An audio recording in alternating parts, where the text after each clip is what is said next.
So right up front, I'm going to ask for your forgiveness, as this is likely a longer speech than I've ever given at a previous convention. It's been quite a year since we've last met, and I have a lot to say. Aloha kakahiaka, my fellow delegates, my fellow HSTA members. I feel like things are finally returning to normal as we once again meet here in the ballrooms of the Hawaii Convention Center.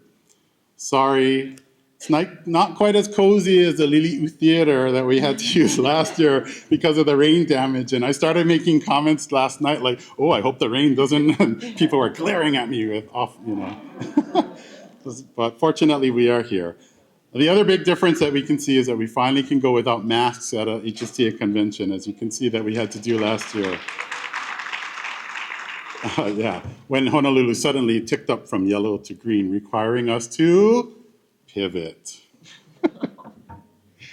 As a mea culpa for last year, let me begin by first acknowledging our retirees who are joining us today. Mahalo to the HSTA retired president, Dr. Jonathan Gillentine, and those who are joining him today as observers.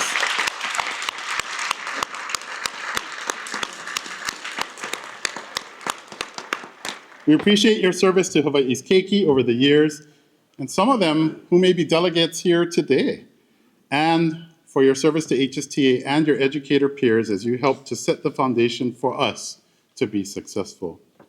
I have to make a quick announcement. Dr. Gillentine asked me to say that the HSTA retired scholarship deadline has passed and nobody has applied. If you're interested in a couple thousand or $1,000, please go to the hstaretired.org website for more information, as the deadline has been extended to July 1st. Again, that's hstaretired.org. They are generously putting forward scholarships for you folks if you want to apply for those. One retiree and longtime HSTA staff member is not with us today, but hopefully she's here with us in spirit. And that's the late HSTA Executive Director, Joan Husted, who passed away, as I mentioned, in Institute Day last October. While she may not be here any longer, her work and the foundation she's provided us will live on for decades to come. And I want for one final time to have her voice heard here at the HSTA State Convention. You'll hear from Joan today about her start at HSTA, about the start of HSTA and of collective bargaining in Hawaii, about the art of negotiations, and about the future for public sector unions. Joan retired in 2007, and many of you may not have even been educators during her tenure. On this slide, and a number of the slides to come, will be information gathered from our survey that we promoted during and after Institute Day. I appreciate the more than 4,000 members who took the time to answer the extensive survey to help us better represent you. Anyhow, as you can see, a good chunk have less than 15 years and were here after Joan's time. So you may not be aware of the stature and gravitas that she held. Even if you were in our ranks before 2007, you may not know how she got her start with the beginnings of HSTA. Let's understand a bit of the history. I believe HSTA was founded in 1971, is that correct? That's right. Actually, it was created by the 1968 convention, and it went into effect when the law passed in 1971. Okay, and that is when you became executive director? No, I was a teacher leader. And I chaired the HSTA's negotiating team because I had negotiated in Michigan when Michigan passed its law. There weren't very many of us around who had any experience. I joined the staff in 1973, officially as chief negotiator, and then I ran all field operations. I didn't become executive director until 2001. I told them I practiced enough, don't you think I can do it? And they said, oh, sure. There was much more as to how HSTA came into existence, with some of you in this room being there from the very start. Many of us, including myself, were not even born yet at the start of HSTA. If you are one of those people from the very beginning, please stand now and be recognized. Dr. Kiewit, Sherry Rose, Laverne Moore.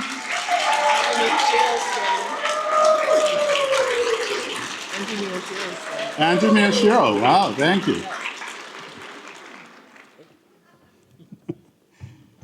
In 1968, the Hawaii Constitutional Convention had a number of recommendations for our relatively new state, and in 1969 and 1970, the legislature worked on those recommendations to come up with Hawaii's collective bargaining law known as Chapter 89.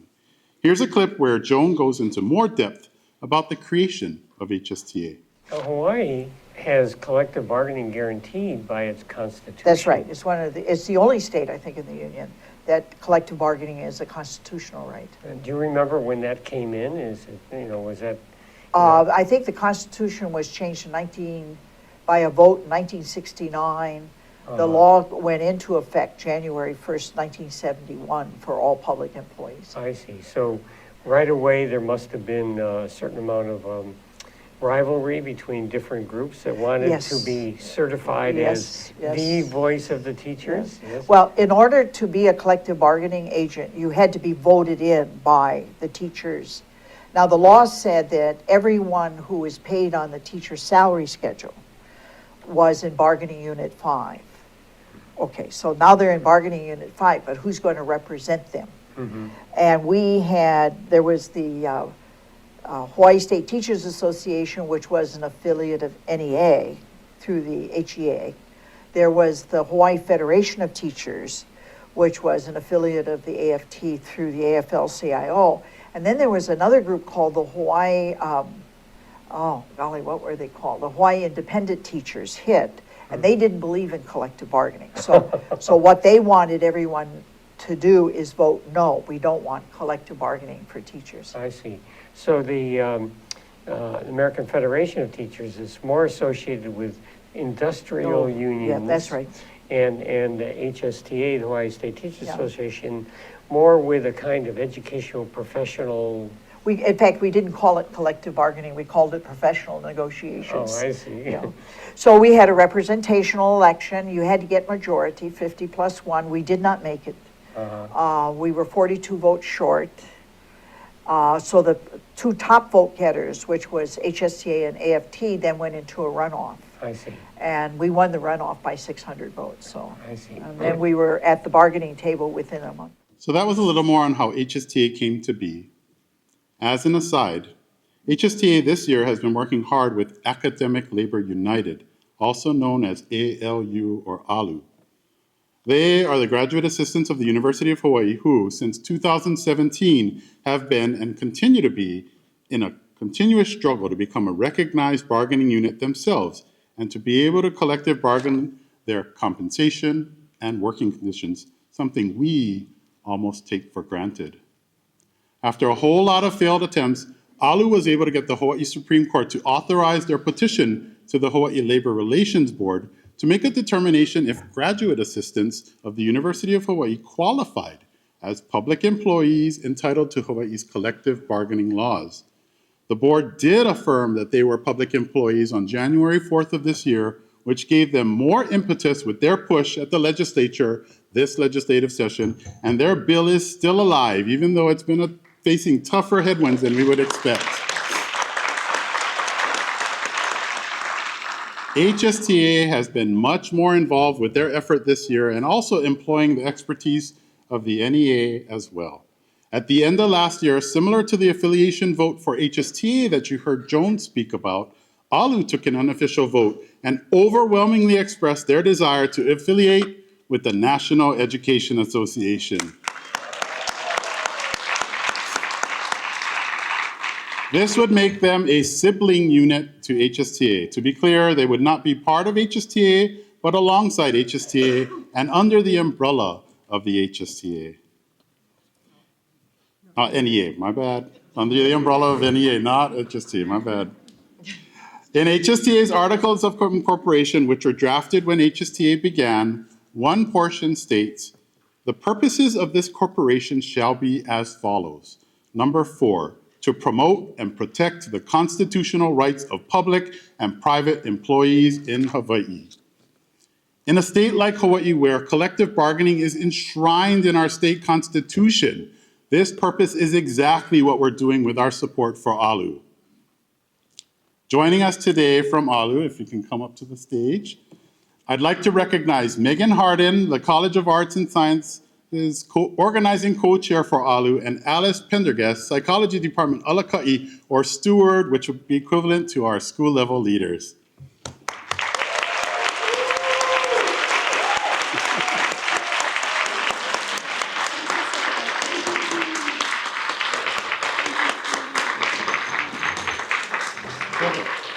All right, aloha.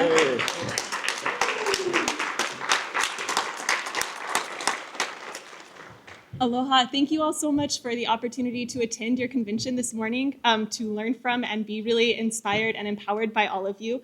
On behalf of Academic Labor United, I want to say an enormous thank you to HSTA for the support you guys have shown us, especially this legislative session, particularly to Osa, and I think I saw Laverne back there as well. Yay. They have facilitated meetings with legislators. They have shown up, helped us navigate what is a really convoluted and at times disheartening legislative process, and they've done it while inspiring so much hope and just real excitement in all of us. So we are so grateful for HSTA's support.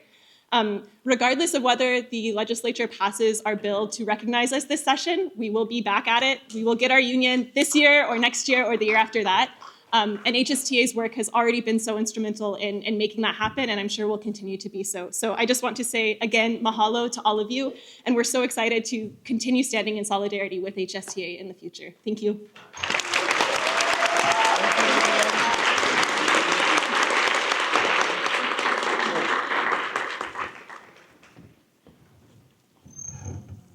Mahalo to Megan and Alice. Congratulations to you, Megan, on defending your PhD last week.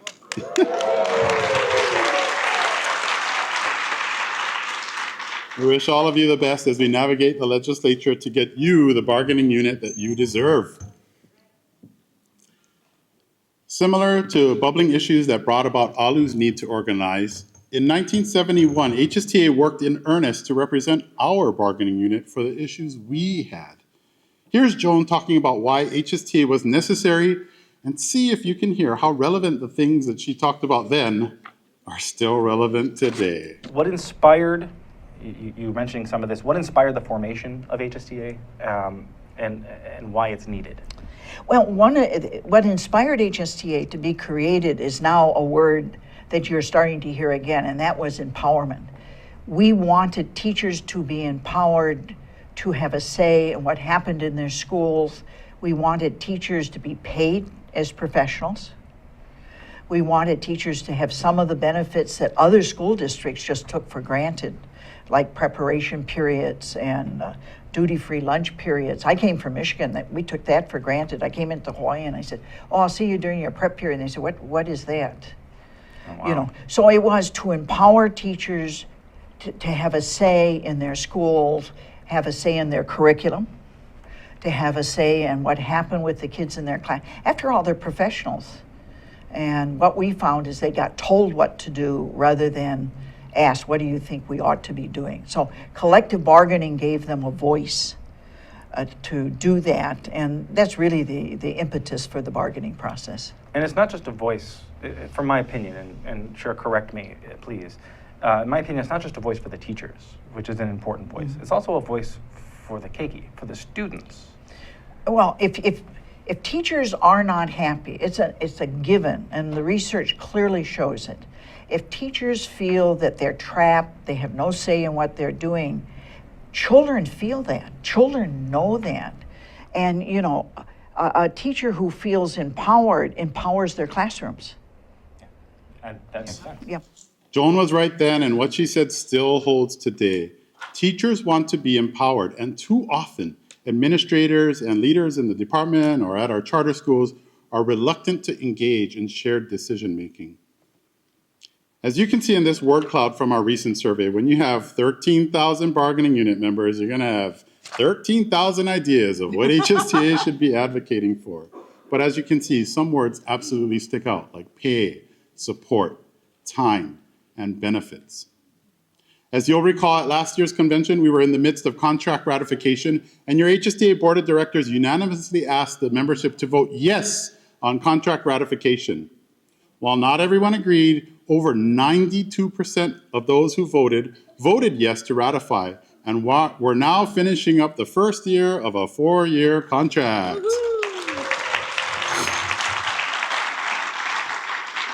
Mahalo to our negotiations chair, Diane Mokuau of the Molokai chapter, team members Kathy Shibuya of the Kauai chapter, Jenny Olean of the Hilo chapter, David Negard of the Maui chapter, officers Logan Okita and Lisa Thompson, negotiation specialist Colleen Bird, and chief negotiator Andrea Eshelman.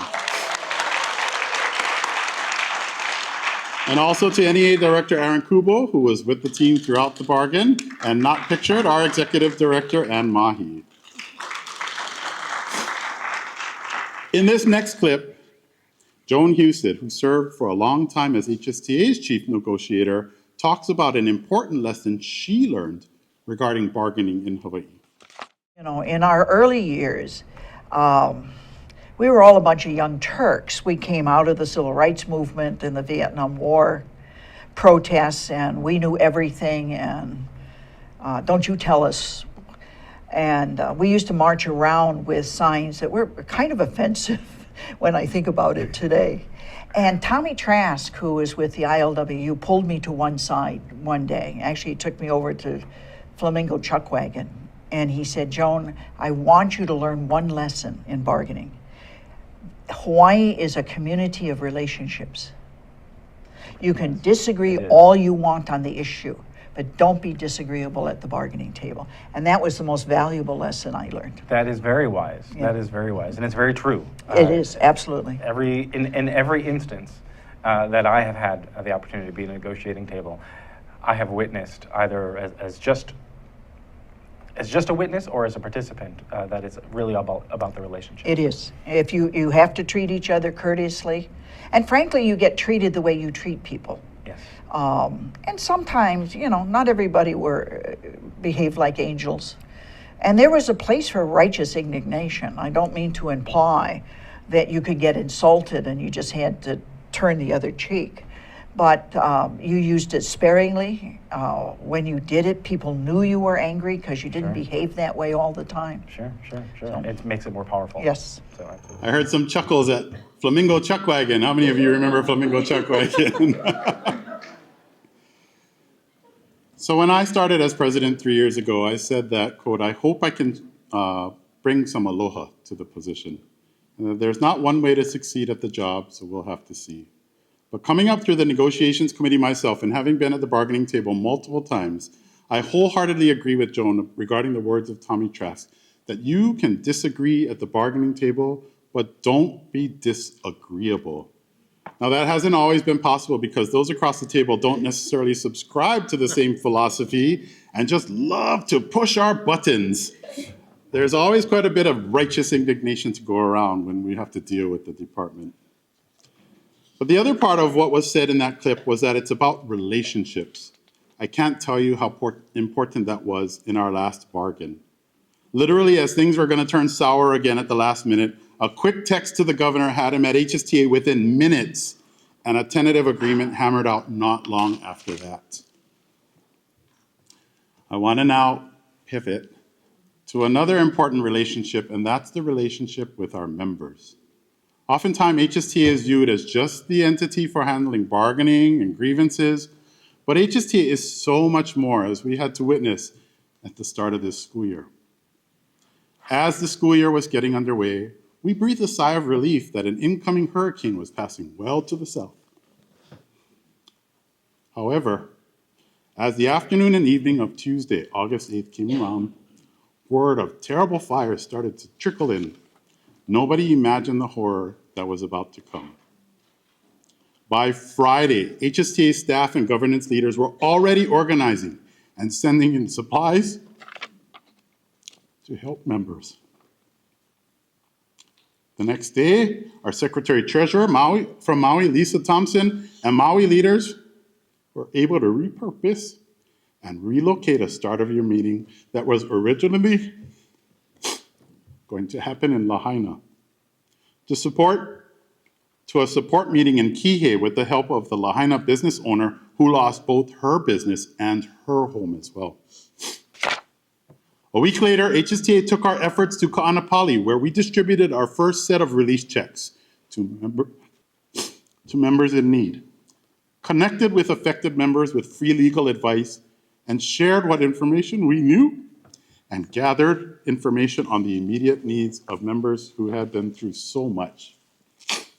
And since then, HSTA staff and leaders have been back multiple times in the continuing support efforts. May I ask our Maui chapter executive board members and anyone else on Maui who helped in the relief efforts to please stand and be recognized for all you've done throughout this ordeal. We have 2 Maui members here who asked for the homes. Do you have any names? No, not right now. Okay.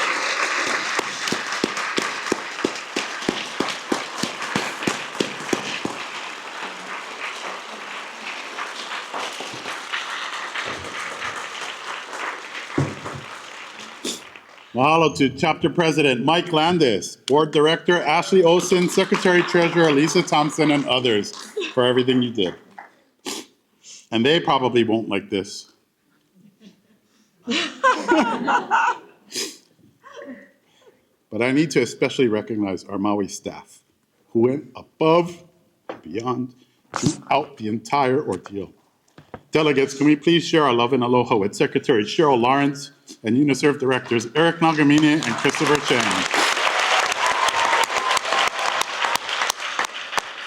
Can you please come up? Can you please come up?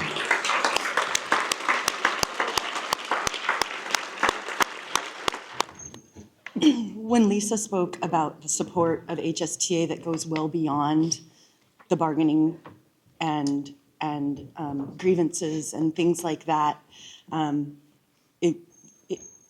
it's more than you can imagine. I want to say that I still have a home to go home to, but of the 7 places that I've lived in Lahaina over the last 30-odd years, there's one still standing.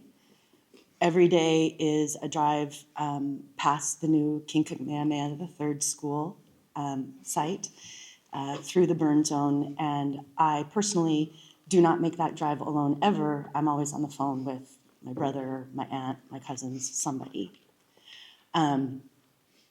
It would have been a few months ago today that we would have been in Lahaina at our soy. And as mentioned, Lisa was able to work with our event planner and pivot and turn it into an incredibly supportive moment. And it made me realize just how critical HSTA is to my well-being and that of others. And so I also want to say that it wasn't just Maui. Jill Jacobs and Amy Stroud came over. They brought generators. They flew over and they were there. We received texts from once we had cell service, Sarah Tochiki, I think it was a hustle just reaching out to say, are you okay? By happenstance, I had cell signal and Keoki Kerr was able to get a hold of me and I was able to say that, okay, these are the teachers that we know are okay. And so in this moment of personal privilege, I want to say an extra thank you to some of the people that showed up, and that's Andrea Eshelman, who also brought over people with legal advice because of Red Cross and FEMA and insurance, and for Lisa for pivoting and making it possible for us to be together, because that was a really big deal. And to Logan, and of course to Osa, and I don't really know how to do this gracefully, so I'm just gonna do this.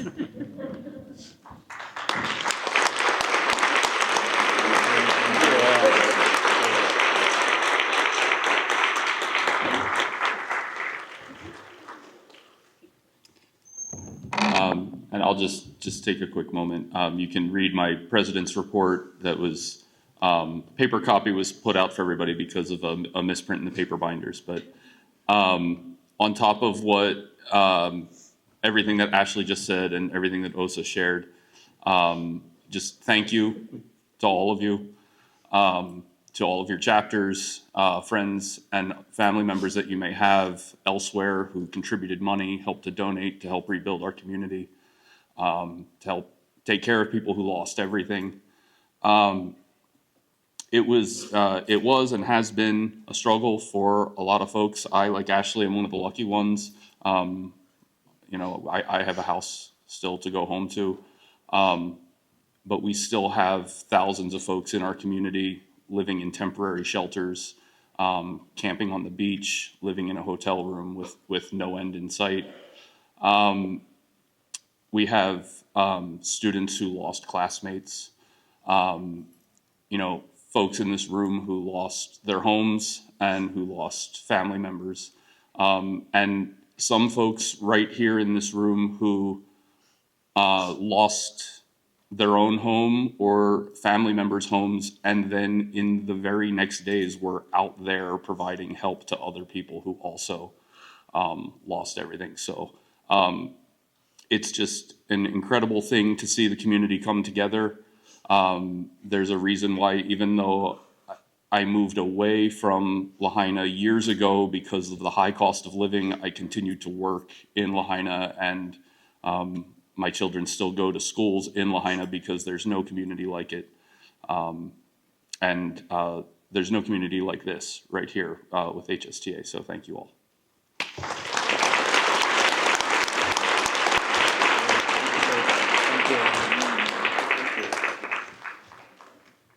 Through this all, kudos to all of you who have done everything in your power to smile when you can and to bring some normalcy to all of the affected keiki, while there are years more ahead of this. We will continue to advocate throughout this ordeal, whether it's about EES, teacher transfers, or as you may have recently seen, water and sewage issues at the new King Kamehameha III campus at Pulelehua. We will also be actively engaged when discussions begin regarding the permanent replacement campus for King Kamehameha III Elementary. When it comes to advocating, there's so much more that we're engaged in, but I want to give a special shout out to our Hawaiian Education Special Committee and all their work that their members are doing from here in our islands all the way to DC, as you can see, and we are just getting started. This year, Hawaiian Language Revitalization celebrates 40 years, and I'm so pleased to be able to use whatever HSTA resources we can for those who teach anything and everything connected to Hawaiian history, Hawaiian language, Hawaiian culture, and the Hawaiian peoples. Last month, NEA's Vice President, Princess Moss, in addition to visiting Lahaina, also got to experience firsthand the excellent learning taking place at Ke Kula o Navahio Koloniopu'u Hawaiian Language Immersion School in Kea'au on the Big Island. Likewise, last school year, we had both NEA Secretary-Treasurer Noel Candelaria and NEA Executive Committee member Duff Martin visit with Kula Kaiapuni o Anuenue in Palolo Valley for a similar experience. NEA VP Moss's visit was part of the NEA Asian and Pacific Islander Caucus Conference held in Hilo last month. Mahalo to all who helped to put it together.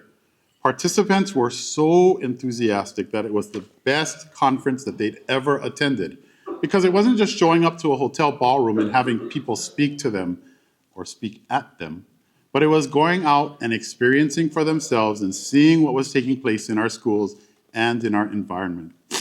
NEA government relations people were also in attendance and have promised to help work on federal legislation to support efforts in Hawaiian education. You know, we've put an extra emphasis in the past few years on Hawaiian issues and bringing Olelo Hawaii, or the Hawaiian language, forward. This year, for the first time ever, we had some of our breakouts for Institute Day completely in Olelo Hawaii. Some of the feedback we've received is that folks don't want more Hawaiian-focused keynote speakers, et cetera, et cetera. I had the pleasure of going to Aotearoa, known as New Zealand to some of you, for the first time this past spring break, and what I noticed was that the Maori language was infused everywhere you went, even at Costco. We are here in Hawaii, and until Olelo Hawaii and other aspects of Hawaiian culture are right up there next to the colonizer language, we will continue to push the envelope on Hawaiian issues.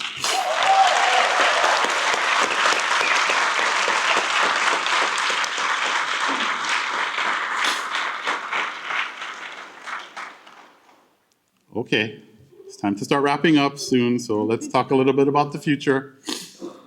As you may know, we've been under the Supreme Court's Janus ruling since June of 2018, where those who don't want to be members of public sector unions can get all the benefits without paying.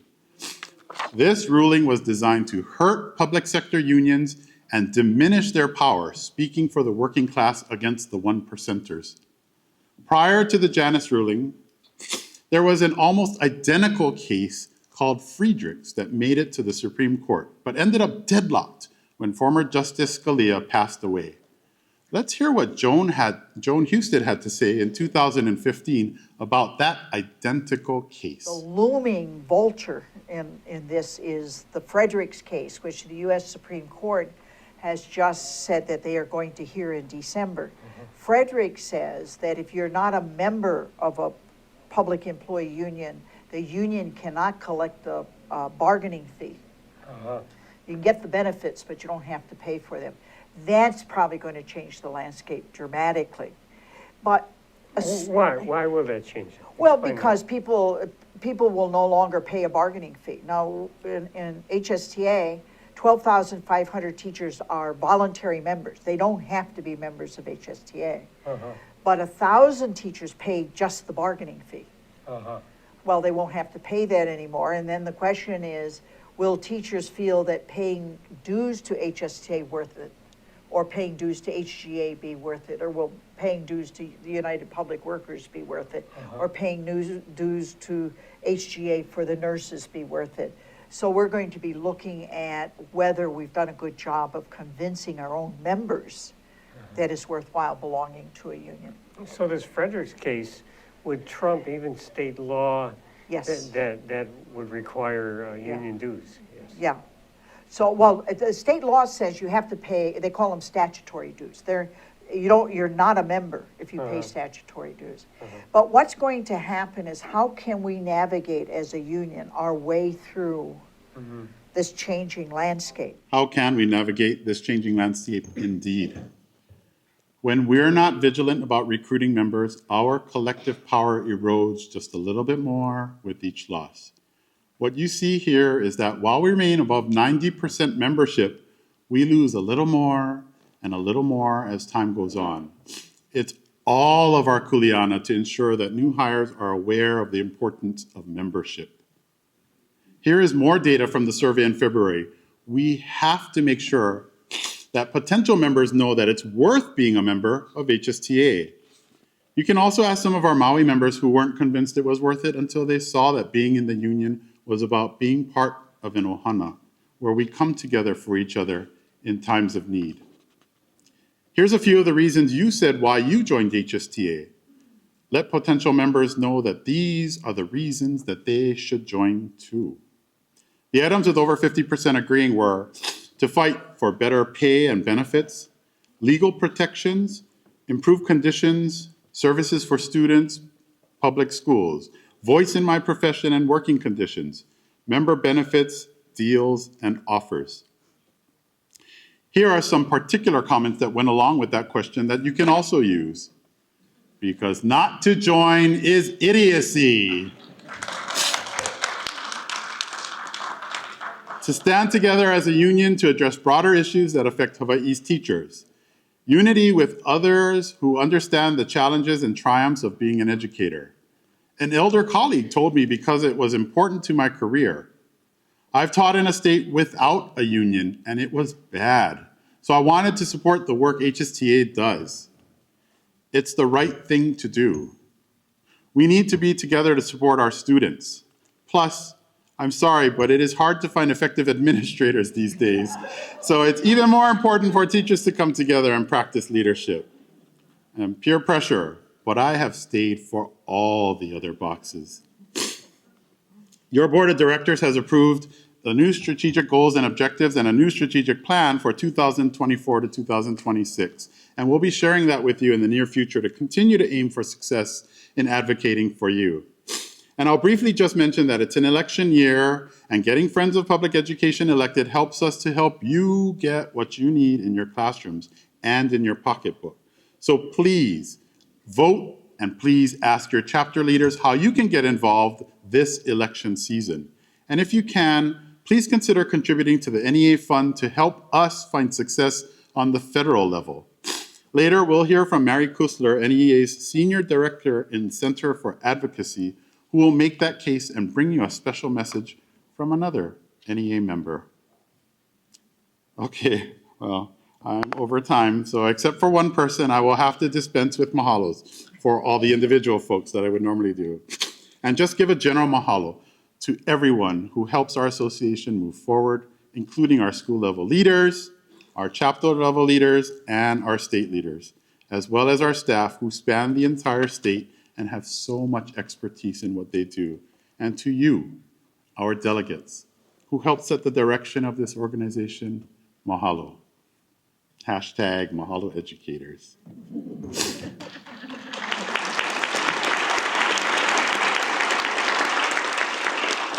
For the one individual, I just want to say mahalo to you, Joan Houston, for all that you have done for HSTA and all that we are able to accomplish because of your hard work. It was nice to have your voice in this space one more time. May you rest in peace and in solidarity. And may I end with a sincere mahalo to all of you for the opportunity to serve as your president for one more term. I am truly thankful to be able to represent all of you. Aloha.